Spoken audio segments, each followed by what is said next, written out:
bom dia, cheio de Deus, para a tua vida, para a vida da tua família e para todos aqueles que te cercam. E eu quero profetizar nesta manhã, porque a Bíblia diz que a nossa palavra ela tem poder, tanto para maldizer o homem mais de Deus, como também para abençoar.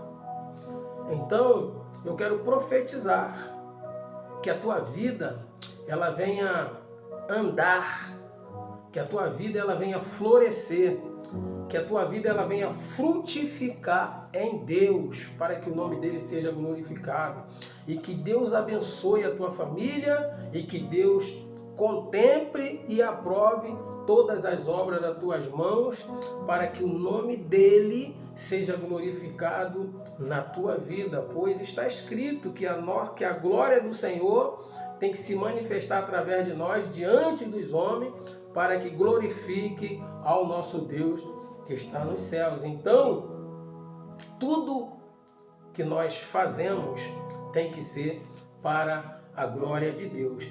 Deixa eu te dizer uma coisa, meu irmão, minha irmã, que nos ouve nesta manhã de quarta-feira, que está caminhando por esse vivo e santo caminho, cujo a porta estreita e o caminho apertado que você adentrou através do convite do Espírito Santo, aleluia, deixa eu te dizer que você deva permanecer caminhando nesse vivo e santo caminho, porque nesse vivo e santo caminho é que você terá paz, é que você terá felicidade, é que as tuas realizações em Deus se concretizará, aleluia.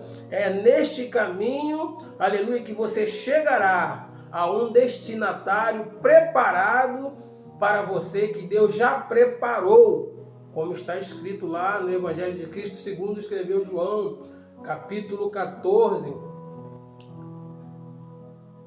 E esse lugar nos aguarda. Esse objetivo final de todo cristão nos espera.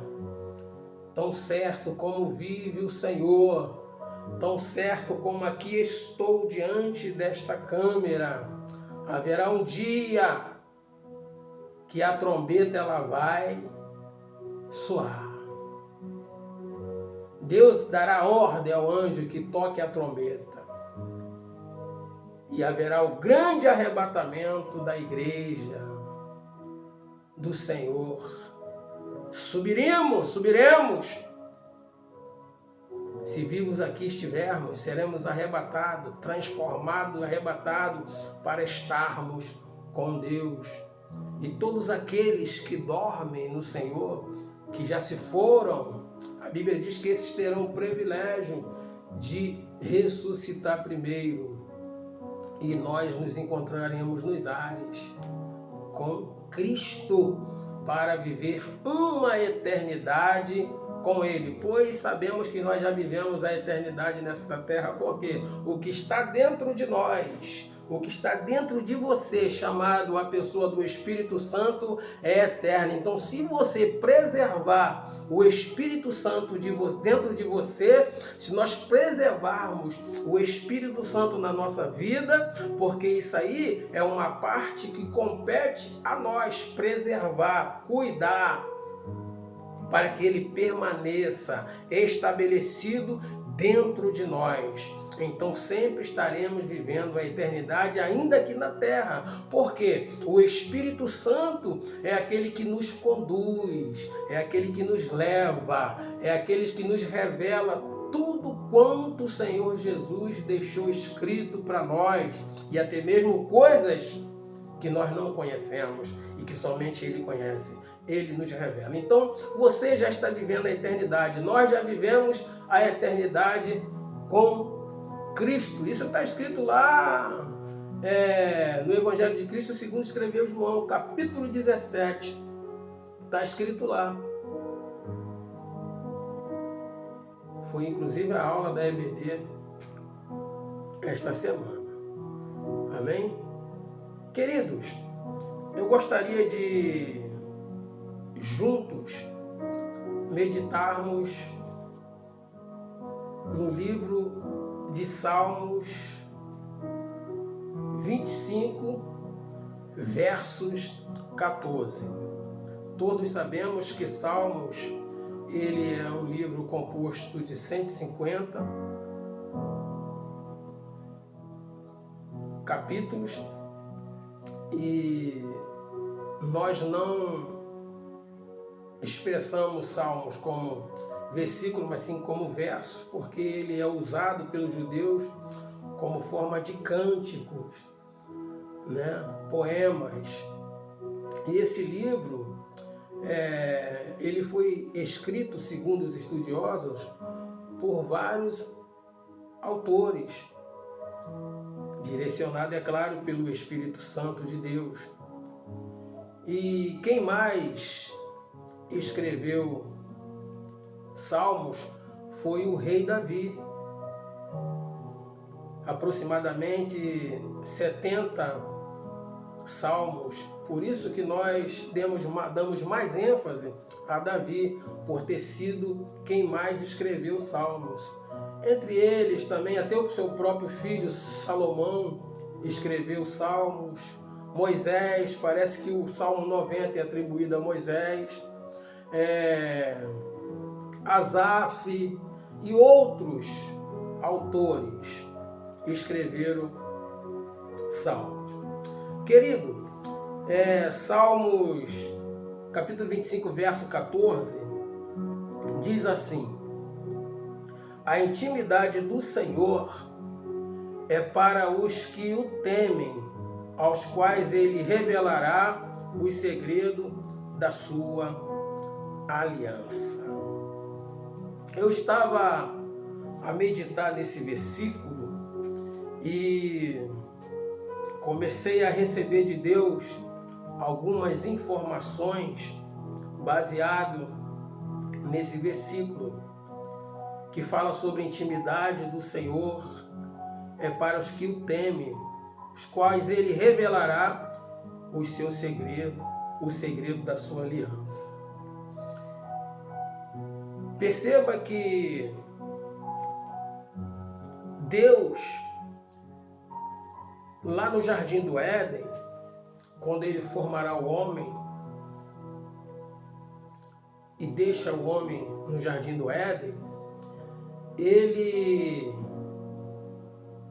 toda virada da tarde, diz a Bíblia lá em Gênesis, que ele descia para poder ver como estava a sua criatura. Ele sempre se preocupou com aqueles que ele criou. Você perceba que esses cuidados de Deus estão na natureza. Se não chover, os vegetais morrem, a terra racha. Então você perceba que Deus ele fez, ele criou e cuida. E o homem, além de cuidar, ele queria sempre relacionar-se com o homem. Então perceba que Deus sempre quis ter essa intimidade com o homem. Mas essa intimidade, diz o versículo, que é para aqueles que o temem, os quais revelará a sua aliança. Perceba que Salomão, ele vai dizer em Provérbio 2, versículo 4, se buscarem a sabedoria como quem procura prata e como tesouros escondidos, a procurareis. Então compreenderás o que significa o temor do Senhor e acharás conhecimento de Deus. Eu achei interessante conciliar o versos 14 de Salmos 25 com o versículo 4 e 5 de Provérbio 2, porque fala sobre tesouros. E a gente sabe que o tesouro, por exemplo, o ouro, se nós analisarmos, os que garimpam ouro, os que procuram ouro, tem a forma manual e tem a forma através de maquinarias pesadas, escavadeira, tratores, dependendo da dimensão do campo onde eles, através da sua tecnologia, teve uma percepção que ali é um lugar rico em ouro, eles vão fazer grandes investimentos para poder alcançar aquela relíquia, aquela pedra preciosa, e não acaba aí. Depois que a encontra, eles têm que trabalhar ela para que ela venha ficar pronta até chegar nas joalherias, para que sejam vendidas e assim sejam recuperados os valores invertidos. Então perceba que requer sacrifício para ter intimidade com Deus. E ainda falando de tesouros, é necessário, quando você vai ver um diamante na joalheria, para aqueles que têm dinheiro e podem comprar, é só ir ali, passar o cartão, pegar. Mas até aquele diamante chegar ali, é preciso dar mergulhos nas profundidades do mar, porque lá encontrar as ostras, porque ali entra partícula de areia dentro dela e aquilo ali vai se formando até se tornar um diamante. É trabalhoso. E o mergulhador ele tem que ter todo um preparo teórico, conhecimento, para se aprofundar no mar e ir buscar. Então você percebe que exige sacrifício. E essa intimidade que o Senhor quer revelar para aqueles que o temem, a Ele, é para aqueles que são aliançados com Deus. E para que nós venhamos descobrir essa intimidade de Deus, é preciso mergulhar. Dá até um tema. As duas formas de mergulharmos nas profundezas de Deus para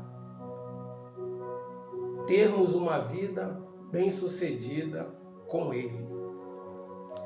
Uma vida bem-sucedida com Ele.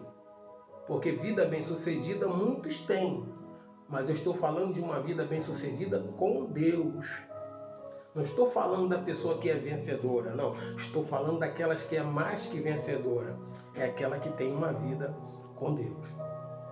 Amém? Precisamos entender isso.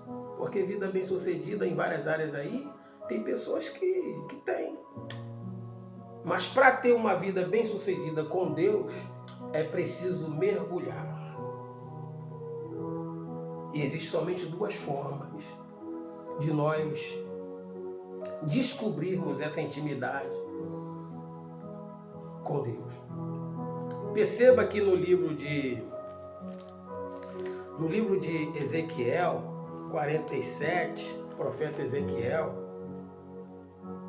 ele vai ter a visita de um anjo e ele vai receber uma revelação. E essa revelação leva Ezequiel a ver as águas que desciam debaixo do sul do templo, do sul do altar.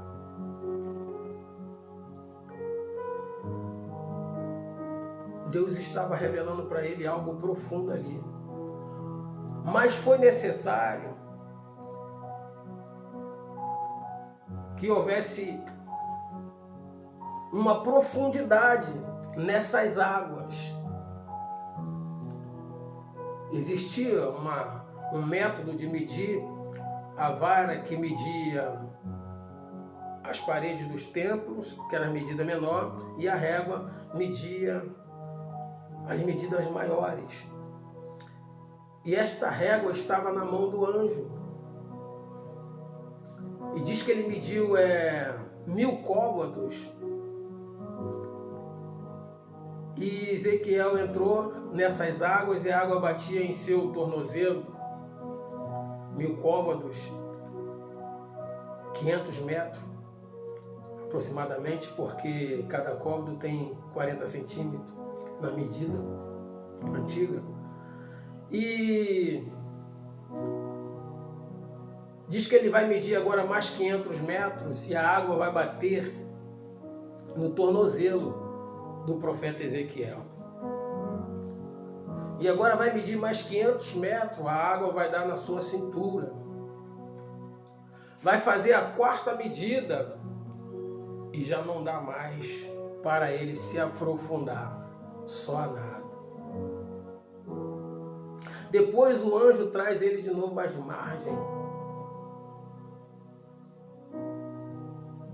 do rio.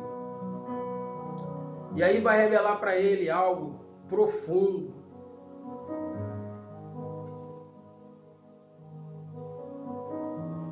Revela para ele que aquelas águas iriam adentrar nas águas do Mar Salgado, Mar Morto, águas salgadas, e aquelas águas se tornariam doces. Por onde aquelas águas passassem, teriam vidas. Peixes se produziriam.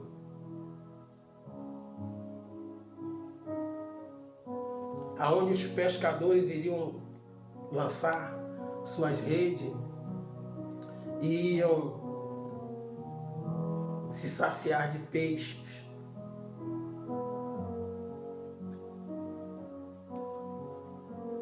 Essas águas, elas iam também produzir muitas árvores e muitos frutos nas árvores. O que isso quer dizer? Isso quer dizer que quando eu começo a me aprofundar em Deus, que é a primeira forma, buscar. Deus, ele começa a me mostrar coisas que eu não vi. Deus começa a revelar coisas que vai acontecer. Pois ali Deus está revelando para ele o templo, o novo templo, que seria edificado.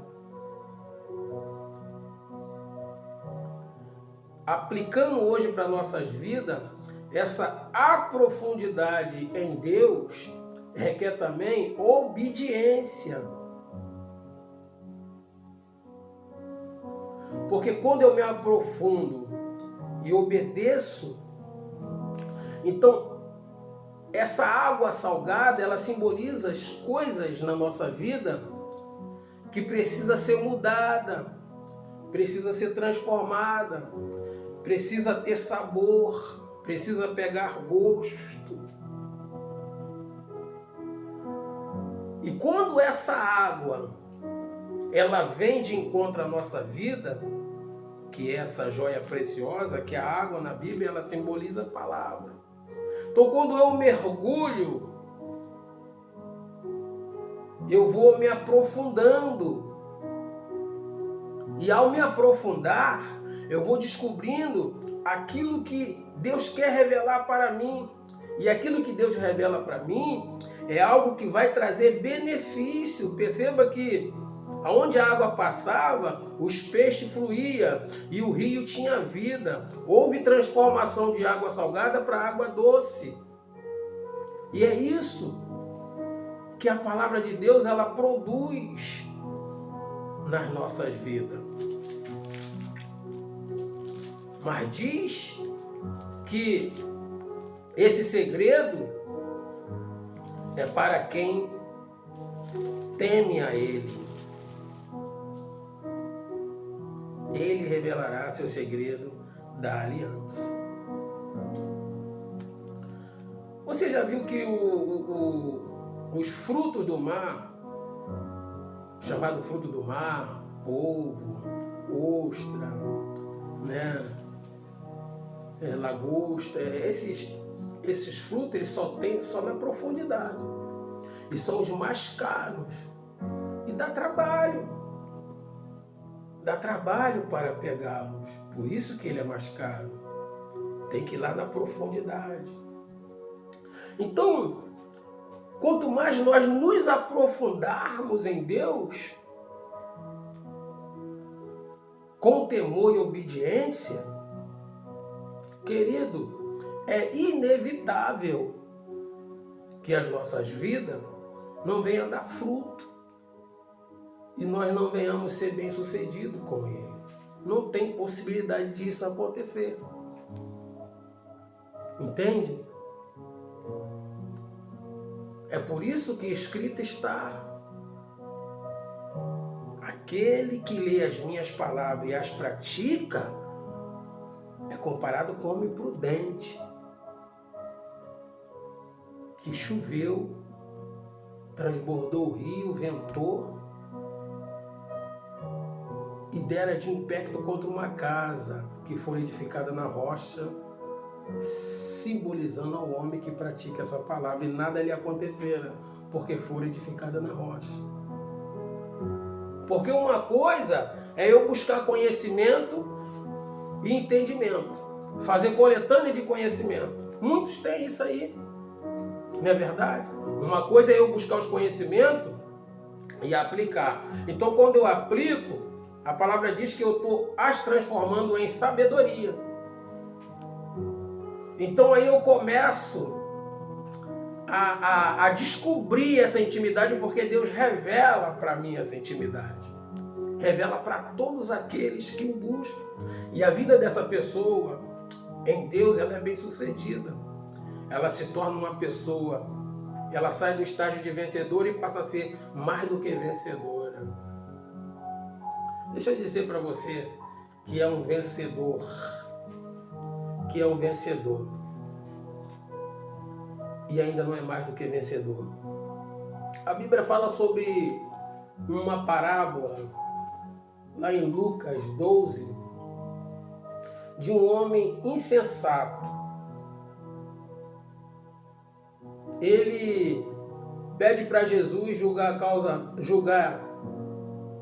os bens que seus irmãos tinham, e pede para que Jesus pedisse que o irmão dividisse os seus bens com ele. Jesus falou que: quem foi que me constituiu juiz entre vós? Pois tudo aquilo que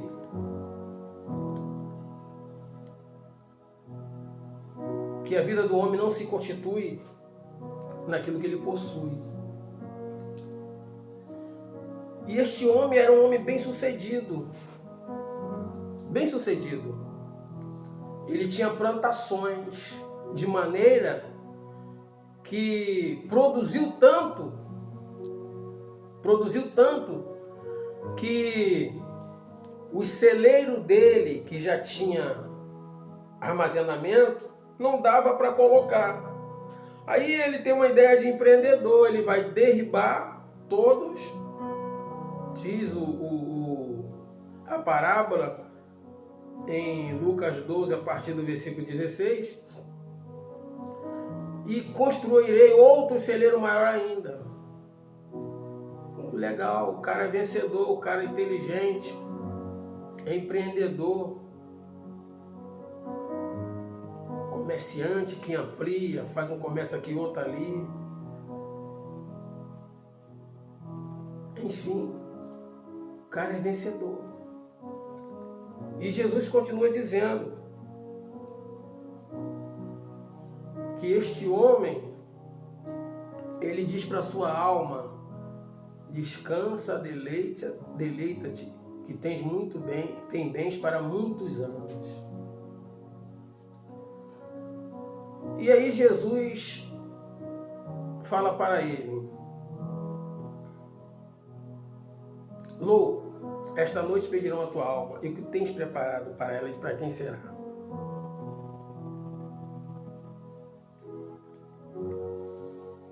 Deus, ele reprova esse homem através dessa parábola.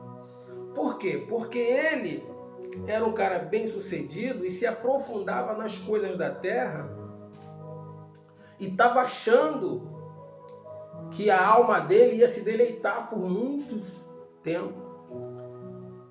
Mas não tem como uma alma se deleitar se não for em Deus, se não se aprofundar em Deus. Somente se aprofundando em Deus é que essa alma vive a eternidade.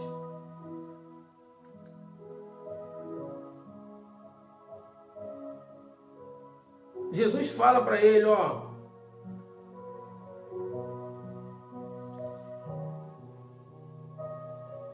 todos os bens que tens entesourado, para quem ficarão? Isso também acontece com quem poupa riqueza para si mesmo, mas não é rico para com Deus. Então a gente percebe que essa vida de bem-sucedido, ela está aí na vida de muitas pessoas, mas é uma vida bem-sucedida terrena. Isso é bom, isso é legal, isso é ótimo, isso é maravilhoso, quem não quer? Mas essa vida é uma vida de profundidade nas coisas da terra. Agora, para que nós venhamos receber a intimidade de Deus, é preciso ser rico para com Deus. E para ser rico para com Deus, é necessário mergulhar nas suas profundidades, que assim nós seremos bem-sucedidos com Ele. Essa é a primeira forma de se aprofundar, como o profeta Ezequiel se aprofundou, e ao se aprofundar, ele vai então descobrir coisas novas na sua vida, e Deus mostra para ele que ao se aprofundar, haveria transformação aonde aquelas águas passassem. Então Deus, nesta manhã, quer que essas águas ela discorra entre tua vida, para que a tua vida ela venha a ter sabor, ela venha a ter prazer. Mas existe uma outra forma de mergulhar nas profundezas de Deus. E essa forma é a forma mais eficaz. O que seria essa outra forma? É fazer tudo aquilo ao contrário que a minha natureza quer que eu faça. Paulo fala sobre isso aos Gálatas, que a nossa carne milita contra o espírito, nosso espírito contra a carne. Então, aí entra o sacrifício do versos que nós lemos. Esse segredo, essa intimidade que Deus quer revelar para nós, requer uma luta constante. Quanto mais eu luto para me inclinar para Deus, para as coisas do Espírito, eu vou andar em Espírito. Então, essa é a segunda maneira. E essa segunda maneira é fazer tudo ao contrário que a nossa natureza quer fazer. Romanos 8,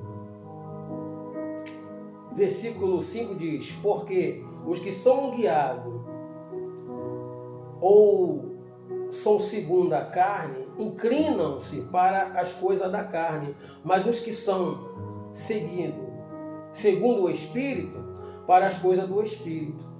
Porque a inclinação da carne é a morte, mas a inclinação do Espírito é vida e paz.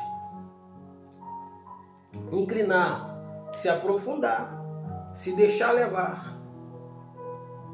Então é uma escolha que eu faço.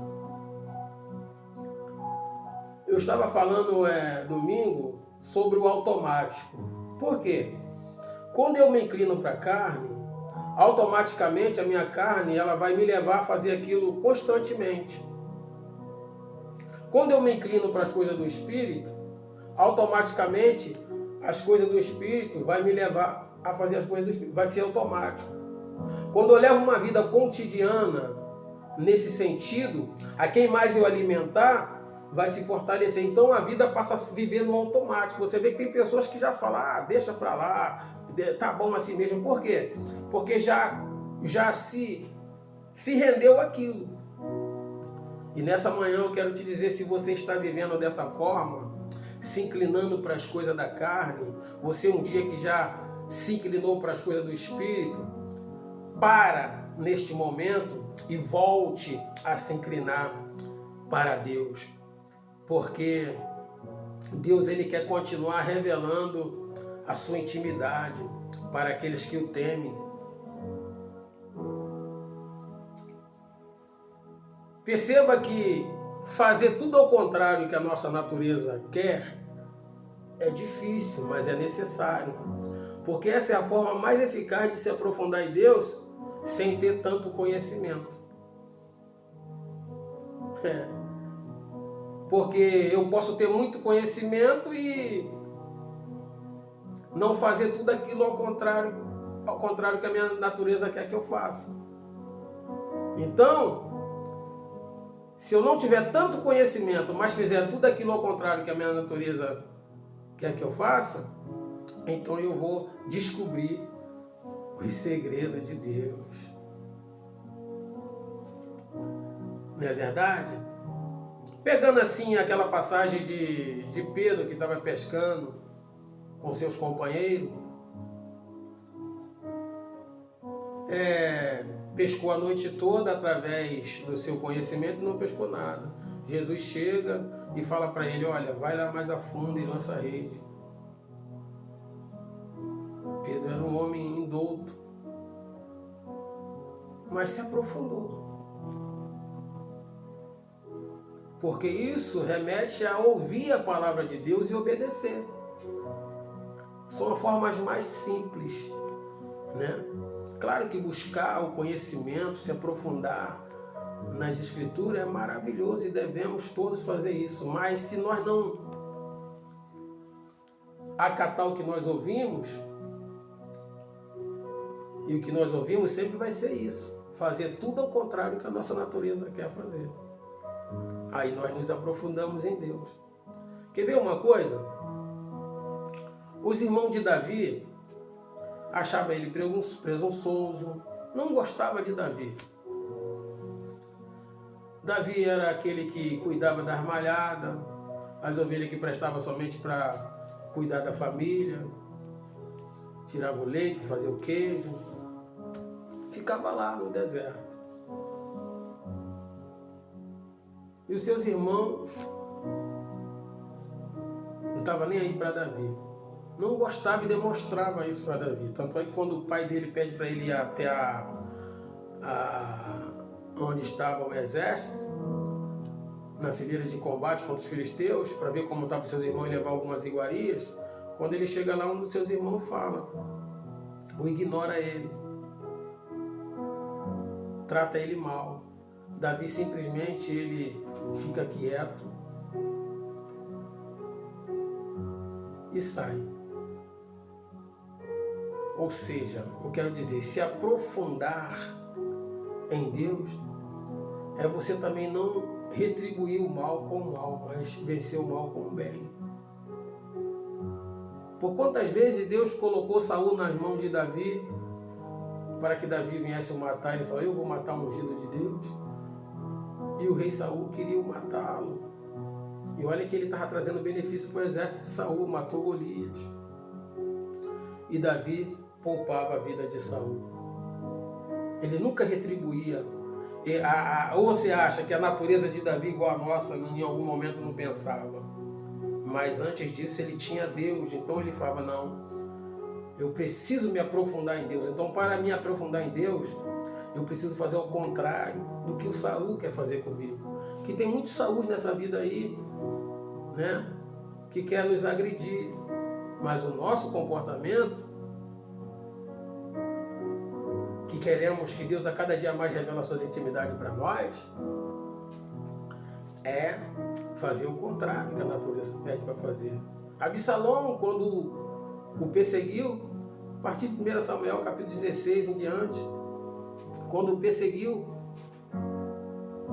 seus 400 homens brabos, homens de guerra, se eles quisessem ali, e com a força de Deus, Deus ia dar vitória a Davi contra seu Absalão, que se rebelou. Davi preferiu deixar o castelo, sair com o povo, para não poder agir da forma que seu filho estava agindo com ele. Aí você perceba que no final da história, o seu filho morre, todos aqueles que se rebelaram contra eles, um se suicida, que foi um dos seus conselheiros. Entende? Isso é se aprofundar em Deus. E é uma parte difícil que nós temos que lutar para fazer. E dessa forma, quando nós agimos, nós obtemos essa vitória, obtemos essa conquista e somos bem-sucedidos em Deus e chegamos aonde Deus quer que nós venhamos chegar. Amém? Então a primeira forma é buscando, é mergulhando, é sacrificando. E Deus então vai revelar sua intimidade para nós. E a segunda forma é fazer tudo ao contrário que a nossa natureza quer que nós venhamos fazer. Amém? Dessa forma nós seremos bem-sucedidos. Então, meus queridos e minhas queridas, dê o seu like, compartilhe, curta, você que é inscrito, para que essa palavra venha edificar outras vidas. Amém? E é isso que essa palavra realiza em nós. Que Deus possa te abençoar nesse dia de quarta-feira, em nome do nosso Senhor Jesus Cristo. Forte abraço caloroso do Divino Espírito Santo e um beijo nesse coração.